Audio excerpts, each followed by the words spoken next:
1984. Written by George Orwell. Read by Hugh Kermode. Part 1.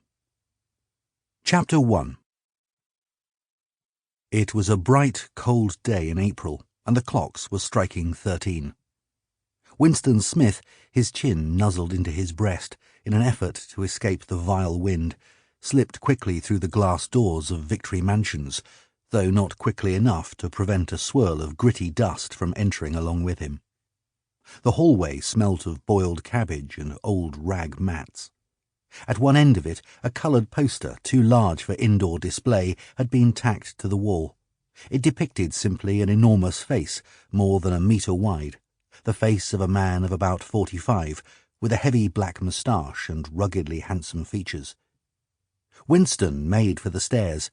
It was no use trying the lift. Even at the best of times it was seldom working, and at present the electric current was cut off during daylight hours. It was part of the economy drive in preparation for Hate Week. The flat was 7 flights up, and Winston, who was 39 and had a varicose ulcer above his right ankle, went slowly, resting several times on the way.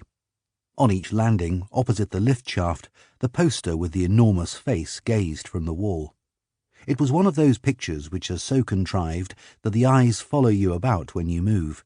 "Big Brother is watching you," the caption beneath it ran. Inside the flat, a fruity voice was reading out a list of figures which had something to do with the production of pig iron. The voice came from an oblong metal plaque, like a dulled mirror, which formed part of the surface of the right-hand wall. Winston turned a switch, and the voice sank somewhat, though the words were still distinguishable. The instrument, the telescreen it was called, could be dimmed, but there was no way of shutting it off completely. He moved over to the window, a smallish, frail figure, the meagreness of his body merely emphasized by the blue overalls which were the uniform of the party.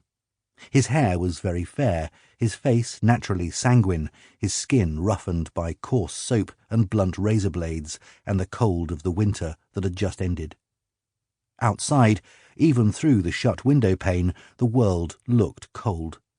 Down in the street, little eddies of wind were whirling dust and torn paper into spirals, and though the sun was shining and the sky a harsh blue, there seemed to be no colour in anything, except the posters that were plastered everywhere. The black mustachioed face gazed down from every commanding corner. There was one on the house front immediately opposite. "Big Brother is watching you," the caption said, while the dark eyes looked deep into Winston's own. Down at street... Sample complete.